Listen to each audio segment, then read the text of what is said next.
در این محفل ما و شما، خدای ما و شما، پیامبر ما و شما وعده کردند خداوند همه ما و شما را برخوردار بگرداند و باز هم محبت های ما و شما را، اخلاص های ما و شما را به سوی این دین خدا بیشتر بگرداند. و از الله مهربان خواهان هستیم که خداوند کارهای همه شما در کشایش و برار و برکت یاد و همه مشکلات های شما را خداوند با فضل کرمش دور بگرداند. بیماری هایی که دارین خداوند شفای کامل دهد.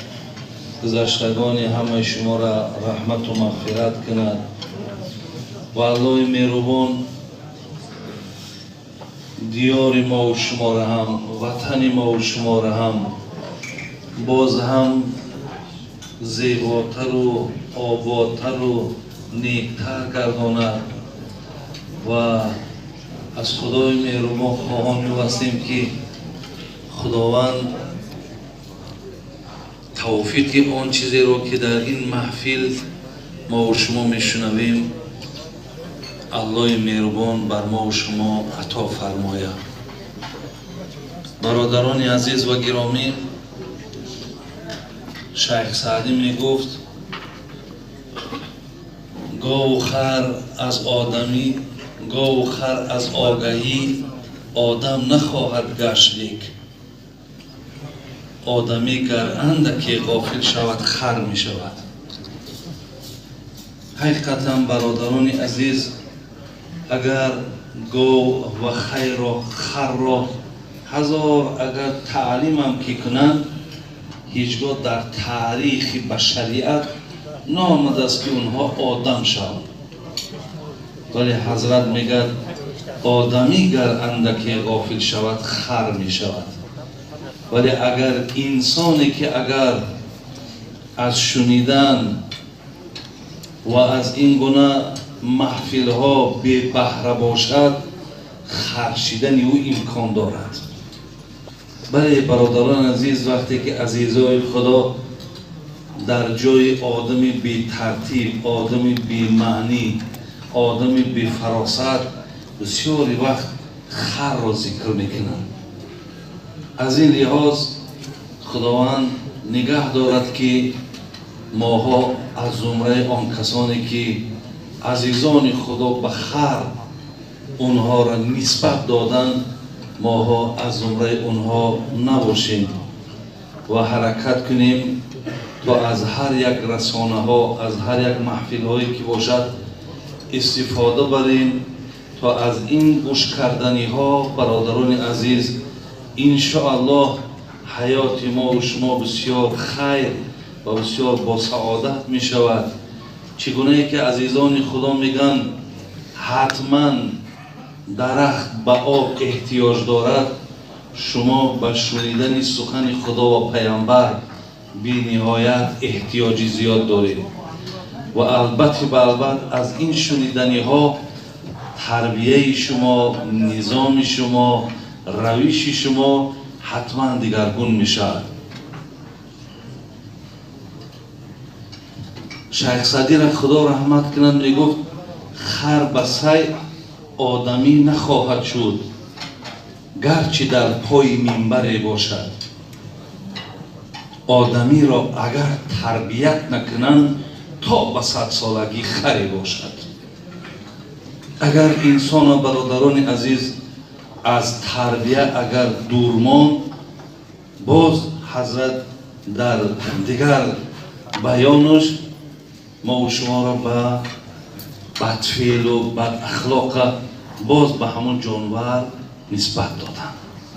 من برادران عزیز و گرامی، طی چند روز خداوند شما را خیر دنیا و آخرت یاد، از خاندان بسیاری شما، از مهمان نوازی های شما برخوردار شدیم، با شما ها واخوری های زیاد کردیم و خداوند برکت یا برادرانی که در این کار سهم گذاشتن، محبت کردن و همچنان برادرانی که در این محفل هم در این خوردنی ها هم دست دراز کردن. الله مهربان خیر دنیا و آخرت چون تیاد. برادران عزیز و گرامی،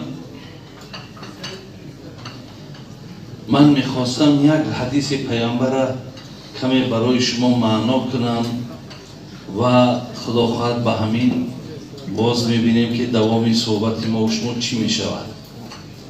حدیث جناب امام ابو هریره روایت کردن، گفتن که پیامبر نازنین فرمود حق المسلم علی المسلم ستون. برادران عزیز، پیامبر فرموده بوده است که مسلمان بالای مسلمان یا مؤمن بالای مؤمن 6 حق دارد. یعنی اگر برادران عزیز از این 6 حق ما اگر تنبلی کنیم، به اهمیتی کنیم در نسبت برادرمان، همین 6 چیزی که به گردن ما واجب است، قرض داریم، اگر ادا نکنیم حتما برادران عزیز ما گناهگار میشیم. یکی از اونها میگه اذا لقیته فسلم علیه. وقتی با برادر مسلمان روبرو شدی حتما کوشش کن که با او سلام بگو. یکم حقی که مسلمان در بالای مسلمان دارد برادران عزیز انا همین است که شما دستان دراز کنین، در دست برادر مسلمان تان گذارین، السلام علیکم و رحمت الله و برکاته گویید. هر کسی را که پیامبر گفتن السلام علیکم که گفت 10 ثواب است، برکاته گفت 20 ثواب است. ببینید السلام علیکم رحمت الله گفت 20، برکاته را که گفت 30 ثواب الله مهربان برای شما می نویسد. این یکم حقی هست برادران عزیز که بر ذمه هر کدام ما و شما، بین شریعت ما و شما او را واجب گردانید. نابسته برادران وای مقصد محلش دیگره، یا ممکن که یگان آدم که فقیری بیچاره نتوانه، این سلام به شخصیت، به مرتبه، به منزلت کار ندارد.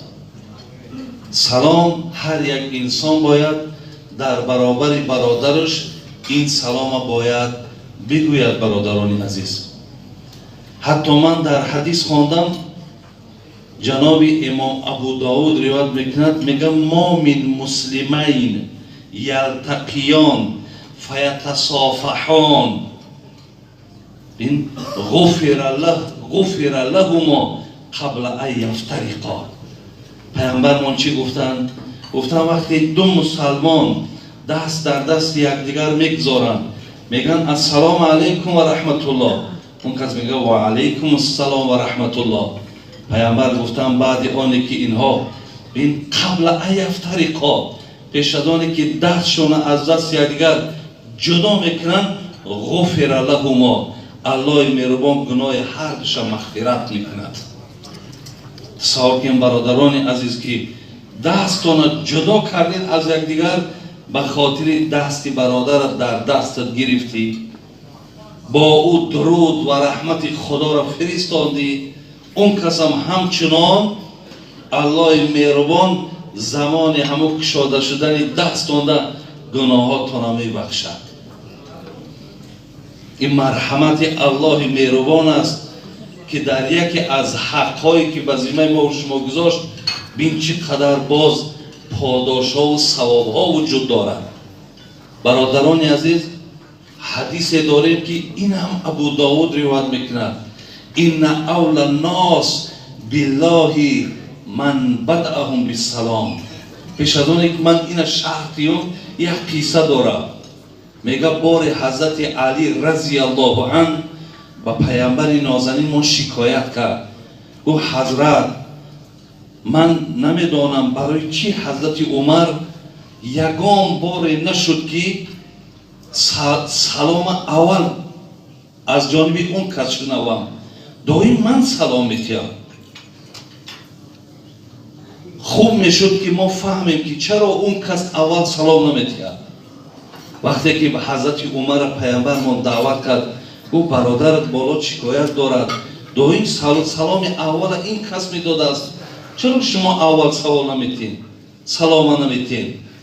حضرت عمر تبسم کردن گفتن حضرت شما گفتین که این اول الناس بالله من بدأهم بالسلام. آخه شما گفتین که کسی اگر اول سلام دهد نزدیکترین آدم در روز قیامت با الله همون کس است.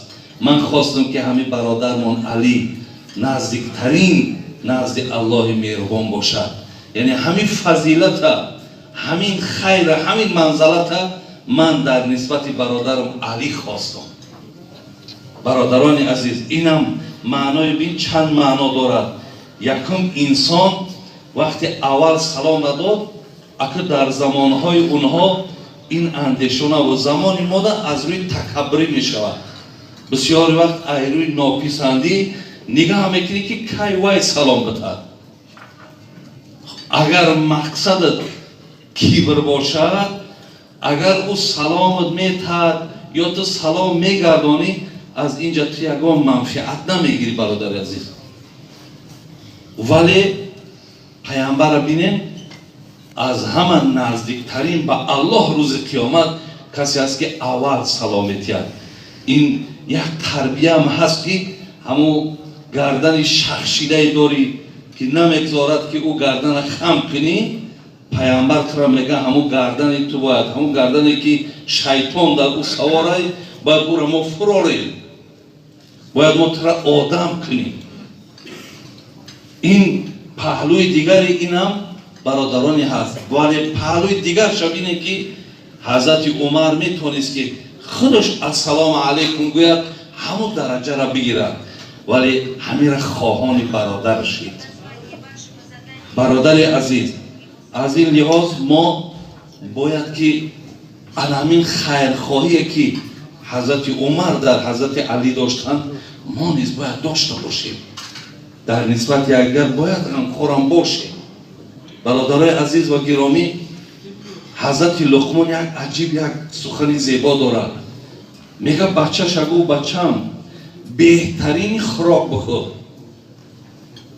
ببینید بهترین جایگاه خواب در خواب کن و در بهترین خانه زندگی کن. میگه بچه حضرت لقمان گفتن آخه پدر عجایب سپارش دادی، آخه ما آدمی فقیریم، ما آدمی کمبغلیم، من از کجا بهترین خوراک میآورم؟ من از کجا بهترین رخت خواب میآورم؟ من از کجا بهترین خانه میآورم؟ حضرت لقمان بسیار حکیم بودن، بسیار دانشمند بودن. گفتم بچم بهترین خوراک اگر دیر بخور و کم بخور، از همون خوراک در دیده با لذت ترین در روی دنیا دیگه خوراکی نیست. یعنی خوراکی را که آدم وقتی در حالت گرسنگی میخوره و وقتی که اگر کم بخوره میگه با لذت ترین خوراک همونه. بچم او تربیهش کرد، یعنی گفت گرسنه شدی بعد بخور. ولی در زمانه پیامبرمون یک دکتر، یک بگیم کلینیکای شخصی شد، یگان صحابه پیامبر مراجعت میکنن. این دکتر گفت آخه من را کشادم که مقصد 4 تنگه کار کنم. آمد پیش حضرت گفت که من را دعا بده که اینجا در کار کردن نمیشیده است. حضرت دعاش داد. بعد گفت پیامبر میشود که من را بگوی که برای چه می مردم مراجعت نکرد در من؟ گفت اینها نفرهایی هستند که تا گرسنه نشوند خوراک نمیخورند. اصحاب من همین خیلی تعلیم گرفته است. تا گرسنه نشود خوراک نمیخورد. اگر خوراک هم که خورد شکمش نیم کشید قطع میکنه خوردنم، پر نمیکنه میداره. یکی از علامت های بیمار نشیدن این بنده های خدا گو همینه برادر عزیز. زیرا پیامبرم در حدیث ها آمده است معده شما 3 خانه داشته باشد، نیم از خوراک بین نیم از آب، نیم دیگرش ای نفس. از سه خانه باید عبارت باشد. این تعلیمات پیامبرمان است. زین لحاظ برادران عزیز و گرامی گفت دیر بخور، گرسنه بخور، همون با لذت ترین طعام همون می شود. بعد از آن گفت مسئله رخت خواب شد. گفت بچم روزها کار کن، خدمت کن، مهنت کن و روزی دراز خواب نکن. وقتی که همون اشتهای خواب آمد، در کجایی که خواب کنی همون بهترین رخت برای تو است. حقیقتا برای وقتی آدم همون حالت اشتهای خوابش بیاد، در بالای نمی سنگ که خواب کنه راحت میکنه. لیکن از بس که روزی درست خوابیم همون دیوان ملایم دهم راحت نداریم. بعد از آن گفت بهترین خانه چی؟ گفت بچم با مردم نیکویی کن، دل مردم بیاو. اگر دل مردم یافتی و تو در دل مردم خود جای کردی، بهترین خانه دل مردم است. حقیقتا برادر عزیز بهترین قصر دل مردم است. اگر ما در دل مردم محبت خودمان جای کنیم، رفتار خودمان، ولی در همین جامعه بسیاری آدم‌ها را از زبان یکدیگر شنیدم به‌حد آدم شریفه میگن، به‌حد آدم خوبه. یعنی در دل مردم علاقه همونها برادر خانه ساختن که این بهترین خانه است. از این لحاظ یعنی یکی از حقوقایی که مسلمان بالای مسلمان دارد این چی بود؟ با یکدیگر سلام گفتن. برادرای عزیز که من در برابرش برای شما ولی ابن عربی تفسیر دارد، میگه در کتابش میارد که وقتی پرسیدن حضرت این معنای سلام چیه؟ همین مردم میگه السلام علیکم، همین چی معنی داره؟ میگه ابن عربی گفتن که انت آمنون منی. معنای سلام همین است. وقتی دست شده دست ماند سلام کرد، معناش همین بچم ایما دیگه خواتیر نشو که من هیچ وقت در حق تو بدی نمیکنم. معنای سلام میگه همینه. لیکن صد افسوس برادران عزیز که ما باید دیگر دست میتیم، ما باید دیگر در یک طبق نان میخوریم، ما باید دیگر در یک ممکن کوچه هم زندگی کنیم، ولی از ما در دشمنی سرسخت در نسبت یکدیگر برادران عزیز وجود نداره. از این لحاظ اینها را باید که این چیزها را هم برطرف کردن در کار. ولی امام احمد در مسند یک قصه زیبا میاره، میگه روز قیامت ببینین دو آدم میگه با یکدیگر بحث میشوند نزد خدا. در میگه الله مهربان این آدم در دنیا مرا بسیار دقت دادگیه، این حق مرا خوردگیه یا حق مرا دادگی نیست. این آدم بسیار بقی کلام بود، این گپ زد نمیشی. اکنون امروز جای آمده است که اینها هیچ وقت گپ زده نمیتونن. قاضی اینها الله تو هستی. از این لحاظ من میخواهم که از این آدم ثواب بگیرم در عوض همون ظلم هایی که مرا در دنیا کردگی است. بعد از آن این بنده در جوابش میگه الله مهربان این گفتگوی هر اینها را گوش دارد. میگه این برادر میگه حقیقتا من خیلی بدبخت بودم، ما همه کارا را کردیم، لیکن در عوض آنه که من گناه زیاد که دارم حاضر هیچ ثواب ندارم. گناهام زیاد که بود ثواب ها من گرفتم، حاضر دیگر من هیچی ندارم که ثواب بدم. بعد از آن خداوند میگه برادرت یگان ثوابی نداره که ترا بده. بعد از آن یه آدم دعواگر میگه خیلی ندارد الله مهربان وعده ها این خیلی بود، گناه های مرا در گردنش بر کن. بعد از آن میگه الله مهربان به طرفی همون آدمی که دعوا دارد میگه میخوای که از این در چیزی بهتر بدم. برادرها مهربانی الله را بینه با بندگانش. میخوای از این در بهتر برای تو چیزی بدم؟ میگه چی است؟ میگه نگاه کن. نگاه میکنه یک خانه، یک قصر زیبا. میگه نمی استر است. در عوض چی؟ در عوض این که اگر این برادر تبو بخشید، دعوا نکنی بالاش، همین گناه شبو بخش، از دعوات بگرد، این همین قصر دیری همین مال تو میشه. میگه این بنده از خرسندی را ایجوش بلند میشه. میگه خدایا بخشیدمش، خدایا بخشیدمش، خدایا بخشیدمش. الله میگه دست شبگی جنت بدرو، دست شبگی جنت بدرو. این مهربانی خدا را به برادر عزیز در نسبت بندگانش چی مهربان است. این خصلت های رذیله حیوانی را ما و شما در نسبت یکدیگر داریم. الله ما اینقدر ذات مهربان است. ولی حضرت مولوی همین چیزها را که دیدم بعد گفت من آدم گفته هستی کله جنبان، چرا داری مزاجی خوی حیوان؟ گهی چون سگ شوی در جنگ اخوان، گزی هر دیل را به زخم دندان. گهی سازی به هر کس خصلتی مار، دیهی هر مؤمن را سخت آزار. غمی اشکم خوری همچون بهاییم، نگردی سیر همچون گاو داییم. من زی پرخوریست ناف و گردن و قفس، به شهوت رانی همچون خر به هر نفس. با وقتی خواب باشی خیف پرتاب، بینای عمر در صرفی خور و خواب. حضرت چقدر ما را ملامت میکند، افسوس میگه که همین نام آدمی است. اگر نه خصلت سگم داری، خصلت خرم داری، خصلت مارم داری، همه همین خصلت ها در تو جمع شده است.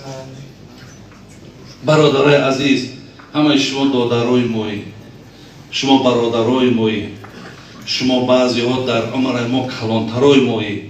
از این لحاظ ما در هر شهر، در هر جایی که نشستیم و صحبت کردیم، فقط بی غرض به خاطر خدا، به خاطر که شما برادرها همه ما و شما مسلمانیم و ما تاجیکیم، همه ما از یک ملت و از یک وطنیم.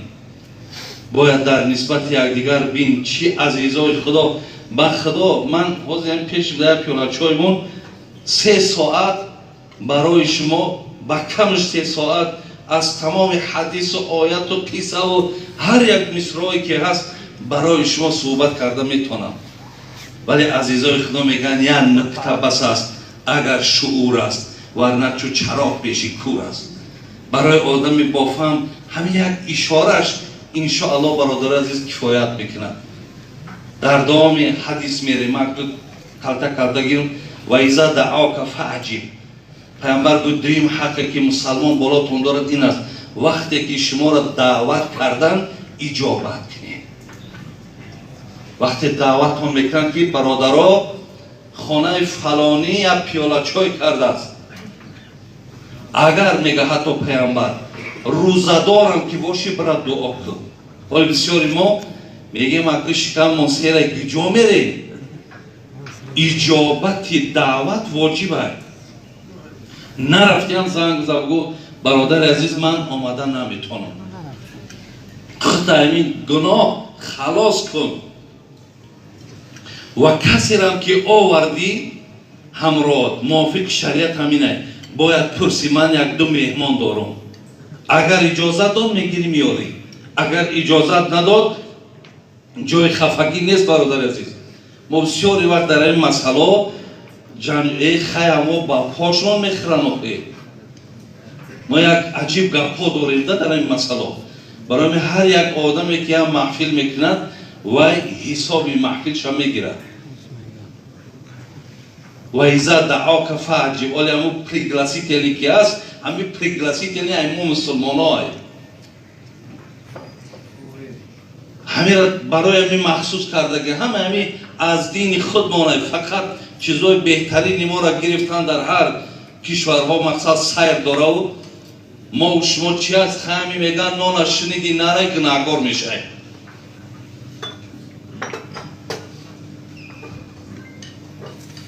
و ایزا استنصحک فانصح له. دیگر حق пайғамбармон гуфт ҳар гоҳе ки мардум эҳтиёҷи ба насиҳат дорад насиҳатшон кунем. ҳаққе ки дигар бародари мусалмон ба мусалмон дорад ин аст якдигара насиҳат кунем, якдигара аз гапи хубу кори нек огаҳ кунем. ва иза атаса фаҳамидаллоҳа фашаммитҳу. дигар ҳаққа бинед чи аст? мегӯяд ки ҳар гоҳе атса зад бояд фаҳамидаллоҳ алҳамдулиллоҳи раббил оламин бигӯяд. одаме ки шунид дарҳол мегӯяд ярҳамукаллоҳ ё ярҳамука раббука. ин ман худоро ҳамду сано гуфтум, ӯ кас метавонад бигӯяд ки худо ба ту раҳм кунад. дар ҷавоби бародар бояд ҳамин бошад. дигар ҳақ ва иза мариза фаудҳу. вақте шуниди бародар бемор аст бара хабарш бигӣ. бародар аст дар ҳадис омадааст касе айхона мебурояд мегӯяд ӯ бародари мо ана ина бобои мулло ҳабибуллоро мешунавад ки бемор аст. айхонаак мебурояд мегӯяд ман бирам баъд ҳамин бародар ман хабар бигирам. ҳамун замони мегӯяд айхонаат қадами аввал ка мезанӣ пайғамбар мегӯяд ту мегӯяд дар боғҳои ҷаннат қадам задисай. ин қадами ту дар боғҳои ҷаннат аст. яъне агар мабодои